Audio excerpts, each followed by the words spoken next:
грешка. Заделено съм днес онда от Кнестата.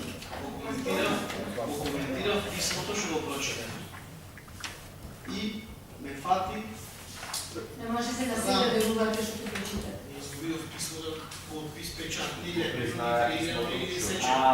Вие майстор подпис печат от Фондът за здравство. Никой не го демантираше писмото.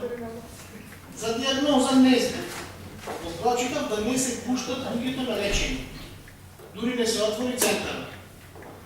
За мене, не знам какво да го наричам, нека би говорница той избора, но няма да го кажа. То го коментирате.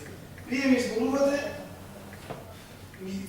имате предност в бройките, пък кажете това направих, това седа е точно да направите точно. Изборите 10 години, вие ми ги берите бройките от 10 години на власт. И ми видите. Привихме 40 доктори. И аз почти на годишни познавам, сега ще ми влезме 15, ще избега от болница. Не 15 ще избега докторите, що може да се чинат си заминае. Како не е? Вие останахте без анестезиолози, си ви заминае. По един период. Колко ви заминае, доктор Яго? 40 примитки, 15 години. Колко заминае? И мимо ми е, завършвам и няма да коментирам. Мимо ми имаш в един куп от вашите леченици, за после 10 години на власт, вие сгодува да ги направим.